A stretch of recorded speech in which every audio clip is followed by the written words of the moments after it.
Hello, good morning সবাইকে। সবাই কেমন আছেন? আশা করব সবাই অনেক বেশি ভালো আছেন। আমিও ভালো আছি। আজকে আপনাদের সামনে চলে এলাম নতুন আরেকটা ভ্লগ নিয়ে। আজকের ভ্লগে বেশ অনেক কিছু আপনাদেরকে দেখানোর মতো রয়েছে। তো ফার্স্ট অফ অল সকালবেলা ঘুম থেকে উঠেই আমি দেখলাম যে আরও আগেই উঠে গিয়েছে। তো গতকালকে তো সাত্বিকাকে বাসায় নিয়ে আসা হলো হসপিটাল থেকে, রিলিজ দিয়ে দিয়েছিল। তারপর হচ্ছে পিসিমণি আর মা সাত্বিকের টেক কেয়ার করেছিল সেদিন রাতের বেলা। আর পিসিমণিও বাসায় যায়নি, বাসায় আমাদের বাসাতেই ছিল সাত্বিকাকে দেখার জন্য। তো এই যে আমি সাত্বিকাকে বলছিলাম তোর একটা ইন্টারভিউ নেওয়া দরকার, তুই এখন কেমন আছিস, হসপিটাল থেকে কেমন ফিল করে এলি, এখানে যে আমার রান্না করা তুই যাও ভাত খাচ্ছিস, কেমন লাগছে তোর? তো সে একটু ডান্সিং করে দেখলো, আমি খুবই এনজয় করেছি। মানে এই আর কি। তো তারপরে এইভাবে সকালটা কেটে গেল, পিসিমণিও বাসায় চলে গিয়েছে। পিসিমণির হচ্ছে দুপুরবেলা আবার একটা নিমন্ত্রণ ছিল, তো সেজন্য পিসিমণি বাসায় চলে গিয়েছে। আর আজকে হচ্ছে রাস পূর্ণিমা, তো রাসের উৎসব চলছে আর কি, মানে হবে আর কি, রাতের বেলা রাসের পূজা হবে। তারপর আমাদের এখানে রাম ঠাকুরের আশ্রমে আহ, একটা মেলা হয়। এটা হচ্ছে বাৎসরিক উৎসব বলা হয়ে থাকে আর কি, যেটা সেটা হচ্ছে আজকে। তো আমরা যাব, প্ল্যানিং আছে, মানে প্ল্যানিং আছে বলতে মার আমার যাওয়ার কথা, এখন দেখা যাক কি হয়। তো তারপর হচ্ছে আমি স্নান করেছি, গতকালকে অনেক কাপড় চোপড় জমে গিয়েছিল, সেগুলো আমি আজকে সব কিছু ধুয়ে দিয়েছি, মাকে আর ধুতে দিইনি কারণ অনেক প্রেশার গিয়েছে তাদের উপরে। আর তাছাড়া গতকালকে আমি নিজেও ধুতে পারিনি, চিফকে নিয়ে একা একা ছিলাম বলে। রান্না বান্না এটা ওইটা করে আমার আসলে টাইম কেটে গিয়েছে। আর তাছাড়া এত কাপড়গুলো ধুয়ে ছড়িয়ে দেওয়াটাও অনেক সময় সাপেক্ষ ব্যাপার, যেটা চিফকে একা রেখে পসিবল না। তো সেই জন্য কাপড়গুলো খুব ভালো করে ধুয়ে টুয়ে ভালো করে ছড়িয়ে দিলাম ছাদে। এটাই আর কি। তারপর হচ্ছে আম, আজকে তো আমি কিছু রান্না করব না, আজকে মাই রান্না করবে সব কিছু। মাই রান্না করছে, আর সাত্বিকার জন্য আলাদা রান্না হবে। সাত্বিকা এই জাউ ভাতগুলো খেতে পারছে না, ও এমনিতেও তো ওর রুচি নেই। আর তাছাড়া এই সমস্ত খাবার তো আসলে এত বেশি টেস্টও লাগে না খেতে। বারবার 3 দিন ধরে খাচ্ছে, তো আর কত খাবেই বা। ডাক্তার যদিও বলেছে স্বাভাবিক সব খাবার খেতে, ও ভয় পাচ্ছে না, কেউই ভয় পাচ্ছে না, কিন্তু আমার বেশি বেশি ভয় লাগছে। মানে অনেক বেশি স্পাইস, অয়েল, অনেক বেশি স্পাইস বলতে কি, মানে স্পাইসের পরিমাণটা তো আমরা বেশিই দিই, ঝাল টাল করে আমরা রান্না করে খাই। তো অনেক বেশি স্পাইস যদি আবার ওর পেট ব্যথা শুরু হয়ে যায়, এই একটা চিন্তা ভাবনা আর কি আমার মাথায় ঘুরছিল। বলছিলাম যে না, আর 2 দিন যাও ভাত খা, দেখ কি অবস্থা হয়। তো সেজন্য মা বলেছে ঠিক আছে তাহলে ওকে পেঁপে দিয়ে শুক্তো রান্না করে দিই। ওর জন্য মা পেঁপে দিয়ে কম মশলা দিয়ে শুক্তো রান্না করেছে। আর এখানে মা বোয়াল মাছ দিয়ে ফুলকপির তরকারি রান্না করেছে আমাদের জন্য।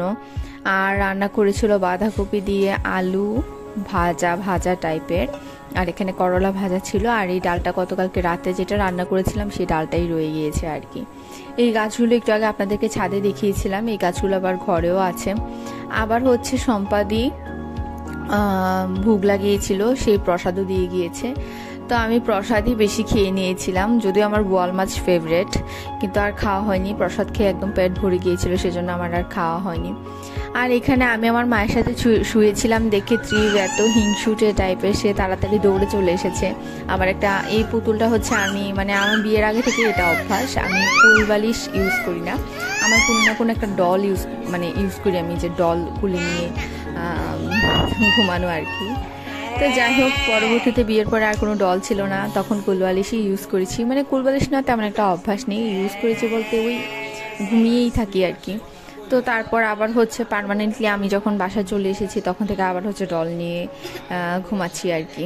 এই আর কি। আর ত্রিবের তো দুষ্টামি আছেই, ওকে বকা দিলেও শুনে না, একটু ভয় দেখানোর ট্রাই করি, এই যে ভয় দেখানোর ট্রাই করছি, সেটাও ভয় পায় না, সারাক্ষণ দুষ্টামি। তারপর হচ্ছে ত্রিভ আজকে খায়নি, দুপুরেও খায়নি, সকালবেলা কিছু খেয়েছিল কিনা, হ্যাঁ মনে হয় খেয়েছিল, আমি জানি না কারণ ও আগে উঠেছে, অবশ্যই মা কিছু না কিছু খাইয়েছে, সম্ভবত রুটি খাইয়েছে কারণ পাপা সকালবেলা আজকে রুটি করেছিল। তো সন্ধ্যাবেলা হচ্ছে ও কান্নাকাটি করছে, ও নিজেও বুঝতে পারছে না বেসিক্যালি ওর যে ক্ষুধা লেগেছে। তো পরে আমার বোনও বলছিল যে ওকে নুডলস বানিয়ে দিতে একটু নরম করে। আর এখন তো ওকে তেল দিয়ে ডিম দিয়ে নুডলস করে দেওয়া যাবে না, মানে আপাতত তেলটা 14 দিনের মতো স্কিপ করতে হবে, কিছু অ্যান্টিবায়োটিক্স চলছে সেজন্য ডক্টর নিষেধ করে দিল। তো সেজন্য এখানে জাস্ট জল দিয়ে সিদ্ধ করে যে নুডলসটা হয়, ম্যাগি নুডলসটা, সেটাই হচ্ছে ওদেরকে বানিয়ে দিচ্ছি আর কি। ত্রিভও খাবে, সাত্বিকাও খাবে। ত্রিভ তো এতগুলো খাবে না জানি, তারপরও করলাম সাত্বিকা একটু পরিমাণে যেন বেশি খেতে পারে। পরবর্তীতে দেখলাম যে সাত্বিকাও কমই খেয়েছে, আমিই খেয়েছি আবার। তো এই আর কি এইভাবে করে আমার উল্টাপাল্টা খাবার মানে খাওয়া চলেই থাকে কিছু না কিছু একটা। তো আবার ট্রিভ হচ্ছে কান্নাকাটি করছে, সে বুঝতেই পারছে না ওর ক্ষুধা লেগেছে। ও দেখে মানে খুঁজছে যে মা কোথায়, মা রান্নাঘরে। আবার কান্না করতে করতে সে দৌড়ে রান্নাঘরে চলে এসেছে আমার কাছে। তারপর আবার কান্না করছিল কুলে ওঠার জন্য। তো পরে হচ্ছে ওকে কুলে নিলাম। কুলে নেওয়ার পরে এই তো দেখেন,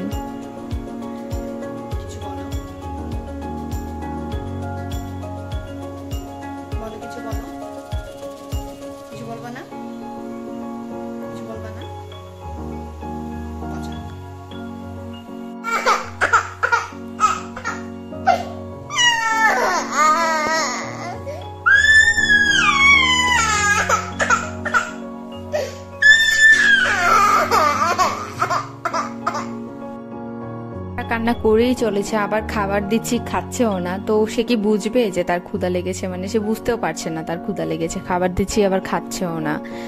তো এই আর কি, এই চলতে থাকে। তারপর যাই হোক একটু টুকিটাকি খেয়েছে, তারপর কান্না থামিয়েছে। তো আজকে যেমনটা বলেছিলাম যে রাসের উৎসব আছে, তো সেখানে যাব, রাস আর রাম ঠাকুরের উৎসবে। তো প্রথমে হচ্ছে আমি জামা কাপড় পরে নিয়েছি, আমার আনম্যানেজেবল হেয়ারগুলোতে একটু সিরাম দিয়ে নিচ্ছি, তারপর হেয়ারগুলোকে স্ট্রেট করে নিব। হেয়ার কালারটা আস্তে আস্তে অনেকটা ফেড হয়ে যাচ্ছে দেখলাম। আর পূজার সময় যে হেয়ার কালারটা করেছিলাম, সেই হেয়ার কালারটা খুব বেশি মনে হয় না ভালো ছিল, যেটা মনে হচ্ছে আমার। আমি জানি না প্রোডাক্টটা নকল ছিল কিনা, আমার মনে হয় না নকল ছিল, কিন্তু আসলে ওই কালারটা হয়তো বা উঠে গিয়েছে। কারণ আমি কালারটা করার পরে সপ্তাহখানেকের মতো শ্যাম্পু করতে হয় না, কিন্তু আমি করে ফেলেছিলাম, তো সেই জন্য কালারটা আস্তে আস্তে উঠে গিয়েছে। যাই হোক, উঠে গিয়েছে, আর কি করার। এখন অবশ্য কালার একটা কিনবো, এবার হচ্ছে আর মার্কেট থেকে কিনবো না, অনলাইন থেকে আমি সবসময় কিনি। সো এখন একটা নতুন দেখলাম যে কোটা হেয়ার কালার বেরিয়েছে, অনেক বেশি ফেমাস চলছে, ওই কালারটা কিনবো। আপাতত এখন হয়তো বা মাসখানেকের মধ্যে কেনা হবে না, আরও কিছুদিন পরে কেনা হবে, কারণ এখন একটু প্রেশার আছে, সামনে আমার কোর্সেস এক্সাম আছে। তো এখন আর এই সমস্ত দিকে টাইম দেওয়ার মতো টাইম নেই। তারপর আবার ব্লগিং এর জন্য শ্যুট করো, এই করো, এডিট করো, ওই করো, বাচ্চা সামলাও, সবকিছু মিলিয়ে আসলে সময়ও হয় না। আবার ক্লাসেস তো থাকেই, তো সেজন্য আর আপাতত এগুলোর দিকে খেয়াল দিচ্ছি না, এই আর কি। তো হেয়ারটা স্ট্রেট করে নিলাম, আর হচ্ছে আপনাদেরকে একটু দেখানোর জন্যই আজকে আমি বেসিক্যালি একটু সাজুগুজু করে বের হচ্ছি। আর তা না হলে আমার খুব বেশি একটা অভ্যাস নেই যে নর্মাল ডেতেও সাজুগুজু করে বের হওয়ার মতো কোনো এনার্জিও আমার বেসিক্যালি থাকেও না। কারণ অনেক মেয়েরাই আছে যে একদম মনে করেন প্রয়োজনীয় কিছু শপিং করতে বের হলেও তারা দেখি যে খুব সেজেগুজে বের হয়, কিন্তু কেন জানি না কোনো ওকেশন ছাড়া আমার মানে ভালো লাগে না সেজেগুজে বের হতে।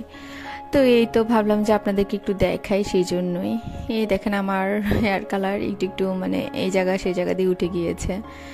তো এই তো প্রপারলি স্ট্রেট করিনি, আমি জাস্ট একটু 2-4টা হচ্ছে টান দিয়ে হালকা একটু স্ট্রেটের মতো করে নিলাম, কারণ চুলগুলো অনেক বেশি না তো ফুলে থাকে, যেটা ভাল লাগে না আর কি, একদম একেবারেই আনম্যানেজেবল হয়ে থাকে।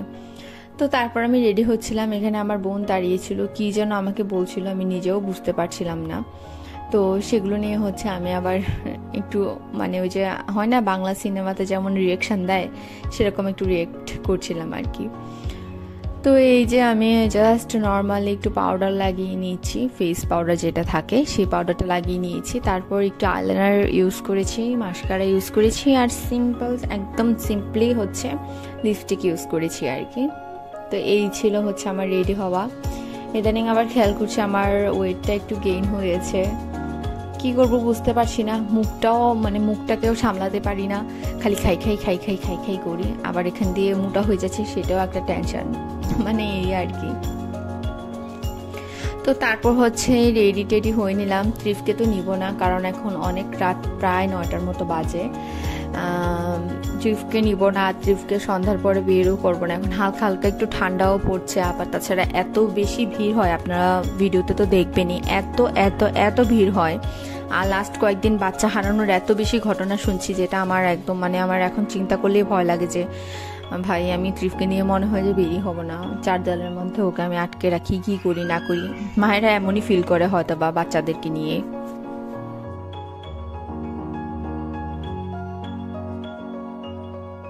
তো ভাবলাম যে ওকে লুকিয়ে রেখে বের করতে হবে। তো লুকাবোটা কি করে সেটাও বুঝতে পারছিলাম না। বললাম যে পাপাকে ওকে ভিতরের রুমে নিয়ে আটকে, মানে মোবাইল দিয়ে আটকে দিতে, তারপরে হচ্ছে আমরা বেরিয়ে যাব, ততক্ষণ আমরা রান্নাঘরে লুকিয়ে থাকবো, এই আর কি। এটাই বলে প্ল্যান করে আর কি আমরা তারপর রেডি হয়ে নিয়েছি। আর আমি হচ্ছে মাকে নিয়ে, মার সাথে প্ল্যানিং ছিল যে মাকে নিয়ে বের হবো, কিন্তু আর মাকে নিয়ে বের হওয়া হয়নি। মা হঠাৎ করে বলছে যে না আমার ভালো লাগছে না, ট্রিপকে দেখে টেকে রাখবো, আজকে তুই আর সাত্বিকা গিয়ে ঘুরে আয়, তারপর কালকে আবার যাব আমরা। তো সেজন্য আমি রেডি হয়ে নিলাম। সাত্বিকা তো আর কি রেডি হবে, ও জাস্ট ড্রেস পরেছে। ও তো হচ্ছে আরো বড় অলস, তেমনভাবে কোনো কিছু রেডি হতে পছন্দ করে না। আমার মতোই ওকেশন ছাড়া রেডি হতে পছন্দ করে না। আমি তো তারপরও কিছু কিছু মাঝে মাঝে সাজুগুজু করি, কিন্তু ও সেটাও করে না আর কি।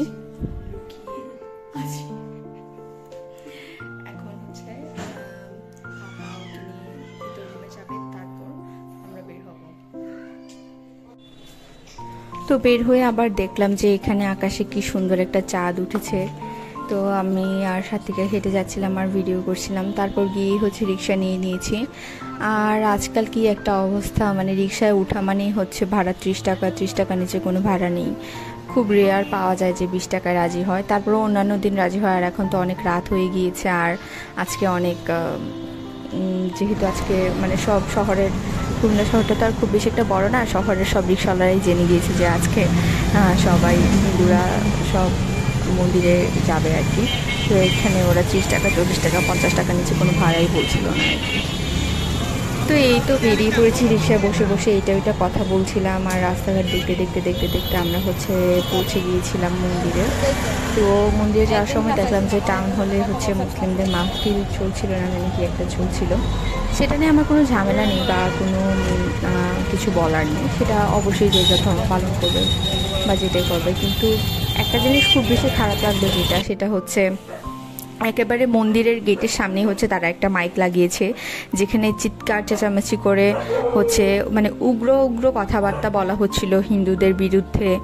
আবার শুনলাম যে বেশ অনেক কিছু বলা হচ্ছিল। আসলে এগুলো বলতেও ভয় লাগে, কারণ কখন কে কোথায় আবার অ্যাটাক করে বসে থাকে আমাকে, বা কোন কথাকে কিভাবে নেয় কে জানে। বাট এটা আসলে ওদের, আমি বলবো যে উচিত হয়নি। যে যার ধর্ম যার যার জায়গা থেকে পালন করবে, এখানে কেউ কাউকে বাধা সৃষ্টি করবে না বা ছোট করে কথা বলবে না, সেটাই চাচ্ছিলাম আর কি।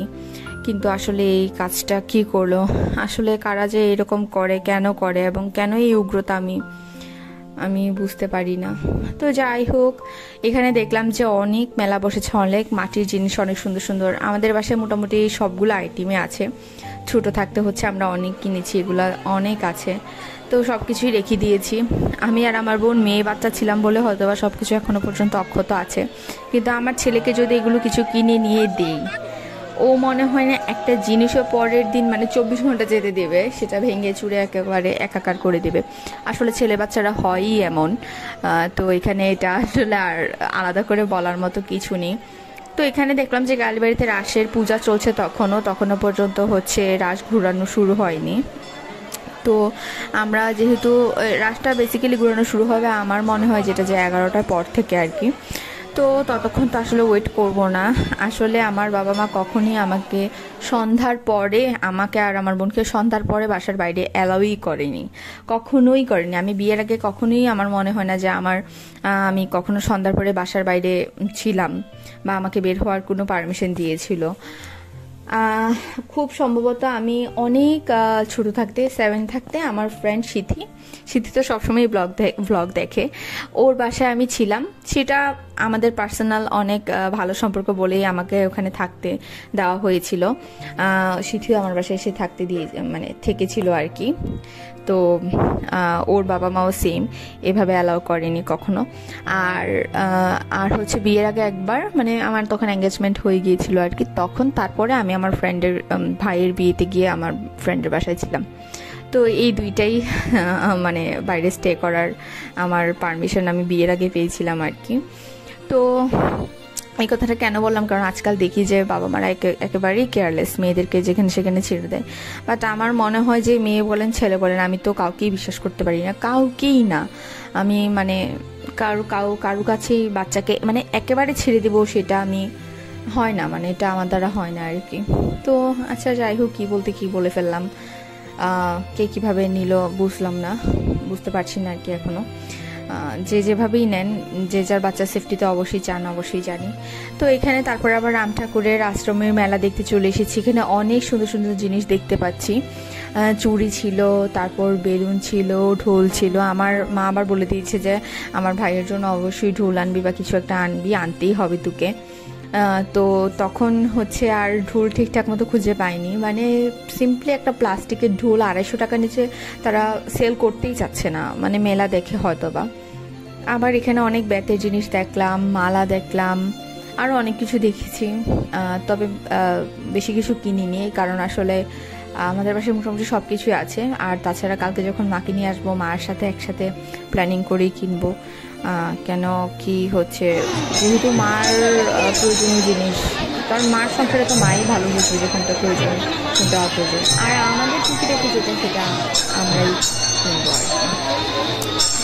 সেই আর কি, বাসায় গিয়ে বাকিটা দেখাবো। আর এখানে এখানে হচ্ছে এখানে বেসিক্যালি হচ্ছে কত প্রহর ট্রেন এটাকে বলে, এই প্রহর অনুযায়ী মানে একেবারে ননস্টপ এই কীর্তনটা চলতে থাকে, ননস্টপ চলতে থাকে।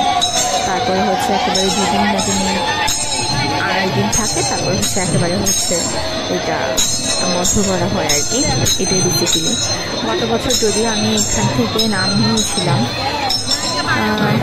তো মানে ওই যে হিন্দুদের হয় অনেকে, মানে অনেকে কি মানে সবাই নাম নিতে হয় আর কি। তো সেরকমভাবে আর পালন করতে পারছি না, মানে কি বলবো আর, মানে এই স্টোরিটা পুরোটাই আলাদা, ওইটা অন্য কখনো বলবো আপনাদেরকে। তো সেই জন্যই আরও আশা এখানে যে যেহেতু নিয়েছি আসলে কিছুই করতে পারছি না।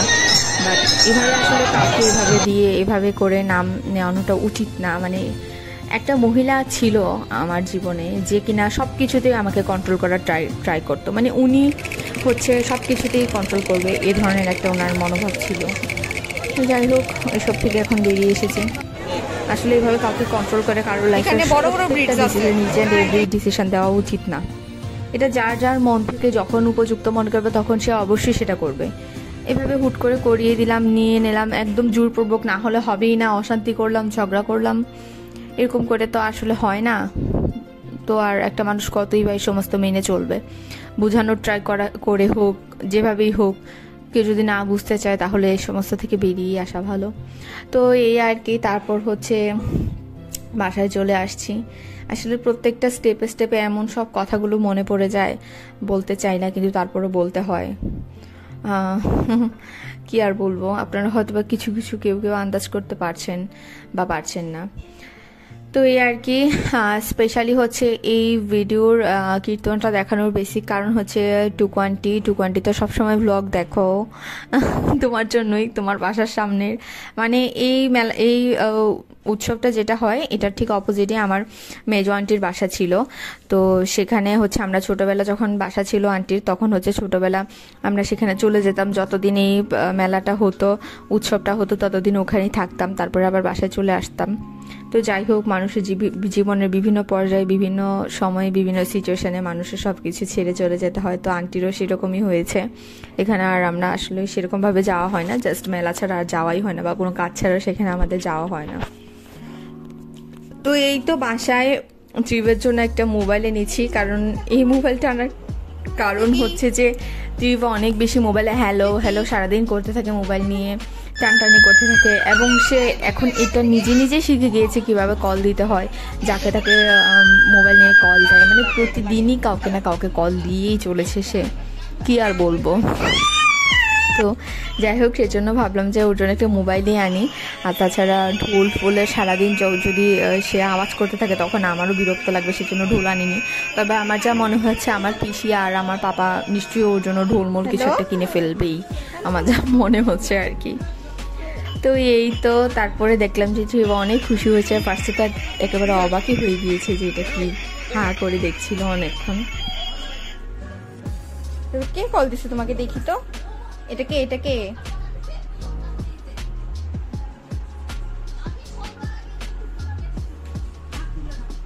টিপ দাও, টিপ দাও, এটাতে টিপ দাও, এটাতে টিপ দাও।